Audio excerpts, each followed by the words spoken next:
Hola, ¿qué tal a todos? Una vez más estamos aquí en República con personalidades realmente interesantes, importantes y que han tenido influencia muy importante en muchas regiones de América y en nuestro caso en América Latina. Nos encontramos con el presidente Mauricio Macri, presidente de la Argentina del 2015 al 2019. Sí, señor. ¿Cómo andás? ¿Verdad? Muchísimas gracias, No, presidente. gracias por Bienvenido. invitarme, Rodrigo. Estamos acá, presidente, en el contexto del ENAVE 2023, que le habla de calidad de vida.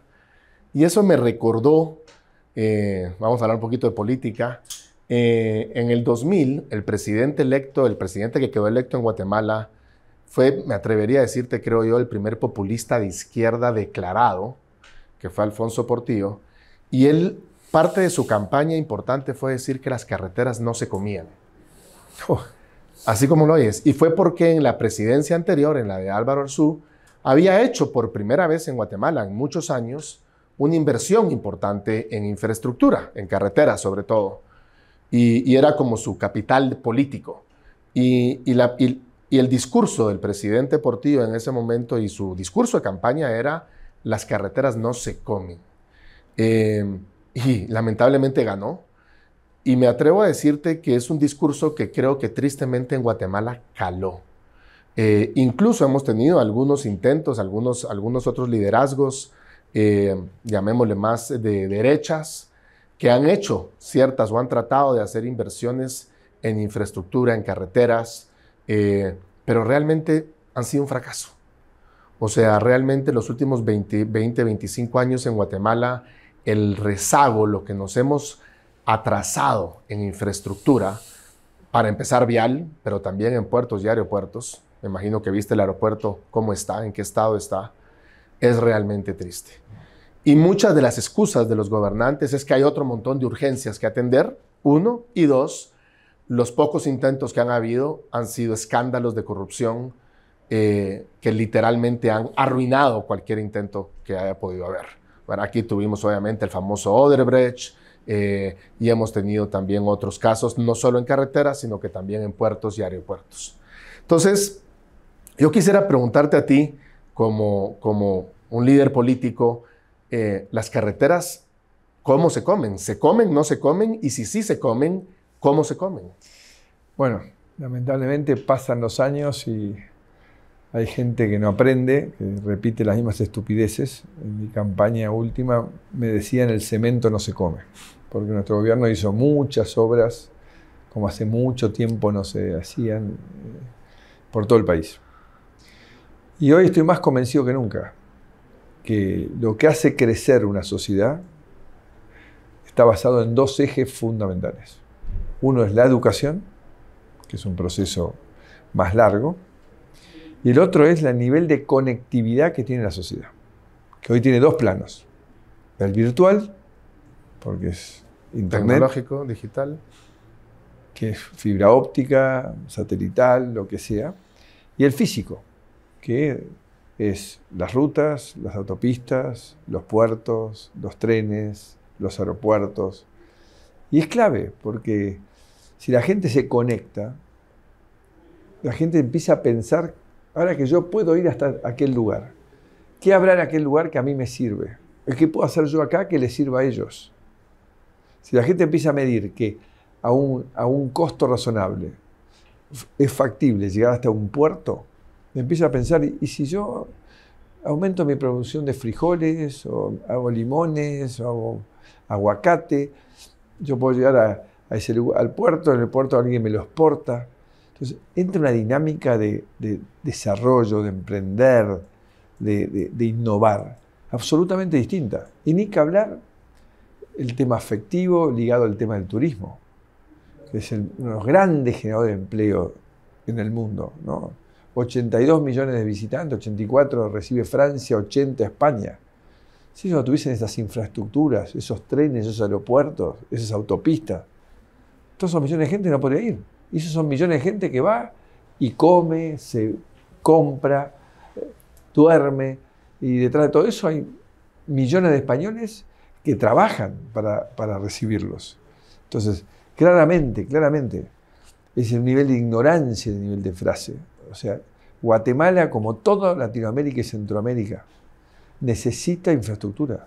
Una de las causales graves del estancamiento, pues somos la región que menos crece en el mundo, justamente es la falta de infraestructura. Por esto, que no nos podemos conectar. Si para tu producción llegar al puerto hay que ir en burro, en llama, en horas de demora, los productos perecederos no existen más. Entonces digo, es elemental. Y la buena noticia es que haciéndolo sin corrupción, que se puede, en nuestro gobierno decimos, después de venir un gobierno hipercorrupto, hubo 0 corrupción en la adjudicación y contratación, hay sistemas modernos, que hablaremos, para que encima faciliten la no corrupción. También le está dando trabajo, porque el mayor movilizador de actividad en un país es la construcción, porque genera muchísimo trabajo más allá. Muy disperso. Claro, disperso, aguas hacia abajo, ¿no? O sea, todos trabajan para llegar a producir una cantidad de elementos que permiten hacer una obra. Entonces, desde el lugar que lo mires, es ganar, ganar. Entonces hay que derrotar esa narrativa populista decadente, porque en el aislamiento lo que generás es la consolidación de la pobreza y la resignación, porque la gente que dice, bueno, yo para bajar de la montaña tengo que hacer todo eso, bueno, me quedo acá, ¿qué va a hacer? Y tengo lo que tengo, no aspiro a ser un protagonista a nivel mundial, porque lo que yo llego a hacer acá, hoy no necesito ni siquiera, hoy con los Mercado Libre, con los Amazon, el señor no tiene que estar representado en la Quinta Avenida. Él puede hacer su tejido, se contactó por Amazon, lo produce, tiene una ruta para llegar hasta el puerto, al aeropuerto, el producto va. Lo vende en Nueva York, así es. Esto que dices me recuerda, hay una película que se llama El Fundador de McDonald's. Sí, la vi. Ray Kroc. Y a mí, increíblemente, de todos los mensajes de la película, una cosa que me sorprendió muchísimo es que esto es 1951, 52, si no mal me recuerdo, y recibe una llamada de su secretaria y le dice que las máquinas que él vendía, tenía un cliente en el oeste, en California, que quería 3, que era una locura querer 3 de esas máquinas.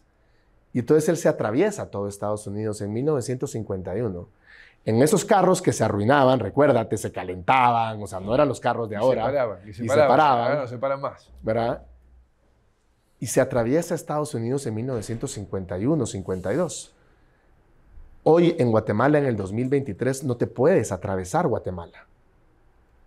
O sea, no puedes atravesarte Guatemala de este a oeste sin tener que venir a la ciudad y hacer un montón de locuras. Entonces, ¿cuál es la diferencia? Y bueno, y el Plan Marshall en Europa, entiendo que tuvo una dosis muy importante de infraestructura. Hoy las grandes carreteras y la conectividad que tiene Europa, que es increíble, entiendo que se debe mucho al Plan Marshall de Estados Unidos, que aplicó Estados Unidos post Segunda Guerra Mundial, que toda la infraestructura quedó obviamente destrozada. ¿Cuál es la diferencia en la parte de la visión que han tenido esos países con la poca visión que han tenido nuestros países desde tu punto de vista?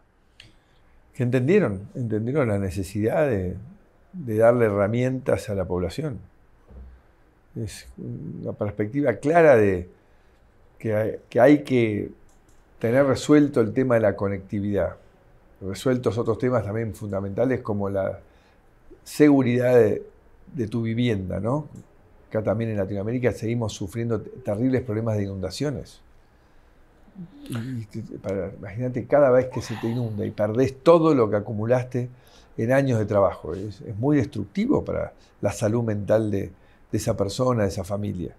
Entonces creo que en Europa, en Estados Unidos, entendieron que la forma de garantizar la soberanía de sus países, la fortaleza de sus países, es darle a la gente toda la infraestructura que necesiten para mejorar su calidad de vida.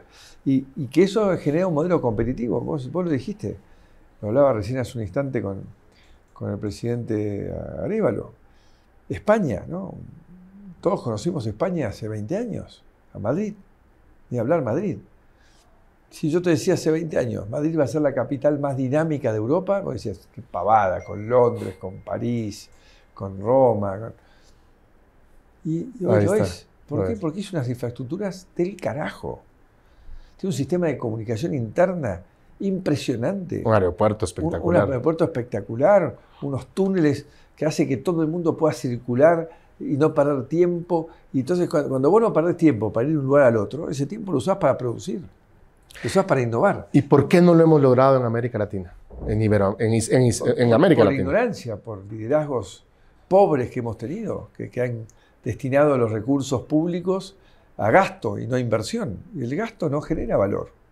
El gasto mantiene al votante, como muchos populistas de izquierda lo quieren mantener. Ir a comer una vez por semana afuera es un placer, pero vos con eso no generás valor. Ahora, si por ahí vas a comer menos afuera y ahorrás y le compras una computadora a tu hijo crece.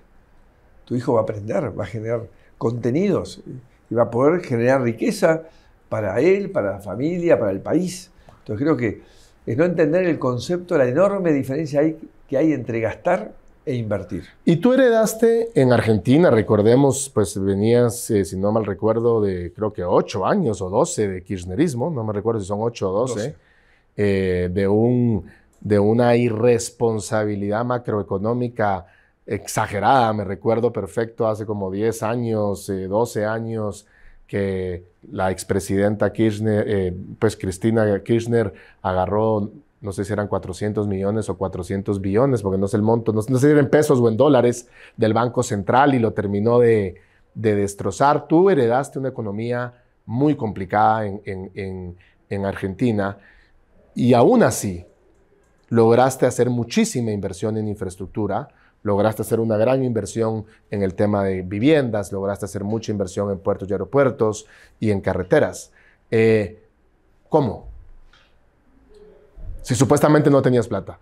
Bueno, porque existe el acceso al crédito internacional, los bancos de fomento, Banco Mundial, el BID, la CAF, son muy activos. Y entienden que la inversión es importante. Pero entienden que es crucial lo importante. Yo diría que es criminal no agotar la cuota de crédito que uno tiene en esos organismos. Uno tiene que ir y decir, ¿cuánto es mi cuota? Yo me la gasto toda en inversión. No es gasto, la utilizo toda para invertir en infraestructuras que le mejoren la vida a mi gente. O sea, establecer que tomar un crédito del Banco Mundial es algo malo, raya con una mezcla de estupidez y perversión. Son créditos a muy largo plazo, de tasa muy baja, y que vos sabés que repagás. Siempre y cuando lo uses para inversión. Por supuesto, ¿no? Si vos vas a hacer esto para tomar empleados públicos, eso sí es un criminal. Para regalar comida. Pero las obras que generan valor, te insisto, hay una forma de definir la rentabilidad de una obra. Yo llegué a hacer una obra cuando era alcalde en la ciudad de Buenos Aires que tenía un repago de menos de 30 días. Wow. Yo dije lo mismo cuando me dijeron, mi equipo, esto tiene 30 días. Me están tomando el pelo, he hecho inversiones que el repago es 3 años, y es un negocio... 300 días ya sería espectacular. Olvídate. Y ustedes me dicen que en 30 días, sí, porque era un bajo nivel, que la conflictividad de los trenes era tan grande que cuando el bajo nivel bajaba, la barrera tardaba 40 minutos en subir. Entonces la cantidad de gente que estaba parada de un lado y del otro esperando para cruzar, multiplicado las horas de trabajo de toda esa gente, lo que costaban, la improductividad que generaba, la obra que había que hacer se repagaba en 30 días. Wow. Entonces vos decís, ¿cómo un Estado puede haber tardado décadas en hacer una obra que tiene ese repago? Entonces vos decís, denme todos los recursos para hacer obras de ese nivel de repago, porque, insisto, es rentable social y económicamente hacerlo. Y le contaste esto, entiendo que estuviste hoy con el presidente electo Arévalo. ¿Le contaste lo importante de la inversión de la infraestructura? Sí, absolutamente, lo hablamos, pero él lo tenía muy claro, ¿eh? Sí, lo dice. Él ojalá sorprendió, él lo tenía muy claro, y él me dijo, en mi país se ha equivocadamente establecido que tomar créditos de los bancos de fomento para infraestructura es algo que está mal. Entonces usted, presidente, puede comentar que es un disparate pensar que está mal, y obviamente vengo esta tarde a comentar que eso es una estupidez crónica. De acuerdo, pero lo que pasa es de que yo te diría que Guatemala ha rechazado mucho el tema de los créditos internacionales porque yo creo que no hemos tenido, con excepción, como te digo, probablemente del presidente Arzú en los 90s, un presidente que de verdad hubiera utilizado esos créditos para hacer la infraestructura. Yo creo que al final del día esto es como una empresa, ¿no? Al final es muy parecido. O sea, si yo quiero hacer una planta y voy a crecer mi capacidad de producción 5X, 10X, las veces que sea, pues obviamente el crédito es bueno. Pero si yo pido el crédito para pagar sueldos, el crédito no es bueno, ¿verdad? No, peor, si pido el crédito para comprarme una casa mía, o peor, una casa de fin de semana y endeudo la empresa, eso ya es criminal. La empresa, yo voy a comprar una máquina nueva para ampliar la producción, es lo que hay que hacer. Y ahí te iba a preguntar. Si no, ¿quién hubiese podido comprarse una casa alguna vez en los países desarrollados si no tenía crédito? Fuera al banco, tengo un crédito a 30 años, 20 años, y en los países como el nuestro, que estamos sufriendo la inflación y no hay crédito, entonces la gente no llega a la casa propia, paga alquiler. ¿Y cómo sí lo podemos hacer? Porque, por ejemplo, aquí el último crédito importante que obtuvimos para infraestructura fue con el Banco de Desarrollo Brasileño, con Odebrecht. Hoy seguimos pagando el crédito de $400 millones y no tenemos carretera. Obviamente fue un tema de corrupción exagerada, pero ¿qué opinas, digamos, de esta propuesta que hace Fundesa en el ENADE, de esta gobernanza distinta para que realmente esos dineros se vayan y exista inversión privada y existan alianzas público-privadas? Tú que tienes, además de un mundo, porque además eres empresario, además de político, ¿cómo lo ves? O sea, ¿cómo ves esto comparado con los éxitos en otros países? Ya está aprobado. Colombia desarrolló infraestructuras con alianzas público-privadas muy exitosamente, Chile también, España que hablamos antes. O sea, es una herramienta que da dinámica, una herramienta maravillosa porque alinea intereses. Cuando una empresa gana la responsabilidad de construir y mantener una autopista y empieza a cobrar sus mensualidades cuando termina la autopista, la hace a la velocidad del sonido. Y de muy buena calidad. ¿Por qué? Porque si no el mantenimiento le sale más caro a él. No porque son buenos, porque si no es más caro. Entonces el ser humano hay que alinear los intereses. Entonces digo, en cambio, cuando uno va por la construcción tradicional de obra pública, si yo encuentro una modificación al contrato, es un adicional. Si el controlador es corrupto y me empieza a pedir cada vez más coimas, entonces empeoro la calidad, porque no me dan los números. Y terminamos con las porquerías, terminamos que o no se terminan o se empiezan a resquebrajear y a posear a los 10 minutos. Entonces digo, todo no se puede hacer por alianza pública-privada, hay que hacer licitaciones transparentes, bueno, hagámoslas transparentes, que el organismo de control sea de excelente calidad, pero en donde podamos tener una herramienta innovadora, más potente, ideal, donde podamos ponerlo por peaje, aún más ideal, porque él tiene que hacer sus números para que el peaje le dé, ¿no? Entonces, adelante. O sea, creo que hoy hay que usar todas las herramientas a mano, todos los mecanismos a mano, para darle la mayor dinámica posible, insisto, generamos empleo de calidad y cuando se termina, esa infraestructura revoluciona el funcionamiento social que hay alrededor. Presidente, yo creo que a nivel político, a nivel mundial, se podría decir que hemos ganado, que la libertad o las ideas de la libertad han ganado la batalla de las ideas, pero hemos perdido o estamos perdiendo fuertemente la batalla de las historias. Si nos vamos, por ejemplo, al evento que estuvimos hace un par de semanas, lo que contaba el presidente Piñera, el presidente Calderón, incluso tú, los datos los respaldan, pero las historias los hicieron perder. Las narrativas. Acá hay que trabajar, claramente. Estamos enfrentando...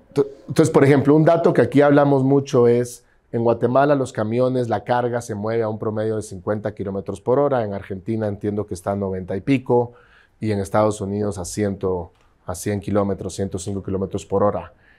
Esos son datos que cualquier persona, cualquier junta directiva lo entiende. Pero ¿cómo logramos en el mensaje político, en la narrativa, que lo entienda el productor de frijoles, el productor de tomates, el textilero que quiere venderle su textil al turista que está probablemente a 100 kilómetros o a 200 kilómetros de donde él produce su textil. ¿Cómo se lo explicamos? Bueno, ese es el desafío.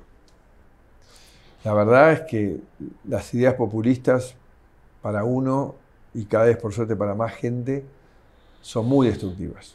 Atacan la cultura del trabajo, la meritocracia, el sentido de lo que es la eficiencia, la productividad, el valor de la palabra. Desde todos los ángulos, los países donde ha entrado y sigue entrando hace solamente daño. Pero, ¿por qué lo logran? Porque tiene una narrativa seductora, potente, que es yo te regalo todo. Y además denigrando, la ruta no se come, toma plata. El cemento, no sé. Exactamente. Entonces creo que el desafío que tenemos por delante es todos, no un sector de la política que enfrenta a las propuestas populistas. El sector privado es fundamental que trabaje, que se alinee con nosotros en construir una narrativa potente que enfrente está basada en la importancia que tiene para alcanzar la felicidad las cosas que logramos con el esfuerzo personal. Me encanta. Porque esa es la verdad.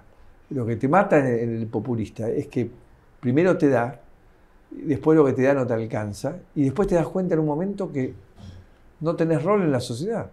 Entonces, si no tenés rol en la sociedad, no sos parte de la vida, y uno sale todos los días a caminar. Hasta un chofer de Uber, él sale, busca a alguien, ese alguien se sube, no siempre, se entabla una conversación. Él se entera de cosas, él intercambia experiencias, frena, tiene que buscar a otro. Y ese proceso de intercambio cultural es el que te nutre. Ahora, si a vos te dan el Estado, te dan un subsidio para que te quedes en tu casa y no hagas nada, no te sientas útil en nada, eso te termina carcomiendo por dentro. Entonces nosotros tenemos que volver a poner énfasis en decir, señores, lo que proponemos es no darte el pescado, sino darte la caña de pescar. Y que vos sepas pescar, que vos seas protagonista de lo que está pasando, que vos sepas cómo entrar al mundo digital, ¿no? Que tengas herramientas de desarrollo. Y que lo que te están proponiendo ellos es una mentira, porque todo lo que es gratis al final te termina costando mucho más. Entonces digo, no es fácil, insisto, porque ellos arrancan despilfarrando todos los ahorros de una sociedad, regalándote un maravilloso presente, a costa de tu futuro y tu libertad. Porque ellos cada vez empiezan a regular más tu vida y empiezan a decidir sobre todo lo que pasa en tu vida, y lo peor se vio hace muy poquito, en los lockdowns. Todos los populistas más cerraron a los ciudadanos en su casa. Era el paraíso para ellos. Los tengo a todos encerrados, todos tienen miedo. Obedientes. Y son todos obedientes, ¿no? Nos destruyeron la educación de nuestros hijos, la psicología, todos chicos con panic attack, problemas para dormir después de estar tanto tiempo encerrados. Argentina récord. En lugares cerca de 2 años de encierro. Así que bueno, hay que batallar. No es fácil, pero hay que batallar. Exactamente, hay que dar la batalla. Y a eso me lleva a la parte última, de que es por clamor popular, y es las elecciones en Argentina. Estás a 18 días, entiendo, de la primera vuelta en Argentina. Te tengo que ser honesto, estuve ahorita en Argentina y mucha gente decía, no, es que fue un error que Macri nos haya tirado, te lo tengo que decir, creo que es importante. Te lo recriminan en el buen sentido, pues, ¿verdad? De que tenías que haber sido tú. Pero independientemente de eso, ¿cómo lo ves? Porque yo creo que para mí Argentina es uno de los países que más ha sufrido eso que tú dices, ¿no? Donde los subsidios... Lo inventamos, destruimos un país riquísimo y lo llenamos hoy de frustración. Pero yo creo que somos los primeros que nos vamos a sacar de encima el populismo. Y pienso que el 22 de octubre vamos a entrar a la segunda vuelta con nuestra candidata, que tiene liderazgo, tiene fuerza, tiene un equipo, tiene experiencia detrás, a dirimir quiénes son los que van a realizar ese cambio que hace tantos años se debate y que ahora sí definitivamente una mayoría de argentinos quiere.